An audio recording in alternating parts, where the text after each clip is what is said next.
Gayon na lamang ang pag-ibig ng Diyos ng sanlibutan, kaya ibinigay niya ang kaisa-isa niyang anak upang ang sino mang sumampalataya sa Kanya ay hindi mapahamak, kung hindi magkaroon ng buhay na walang hanggan. Ginawa niya ito upang hindi parusahan ang sanlibutan, kundi iligtas.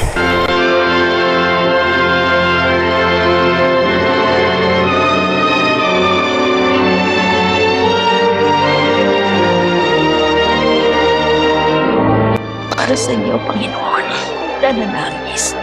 Inumin ito. Uminom po kayo.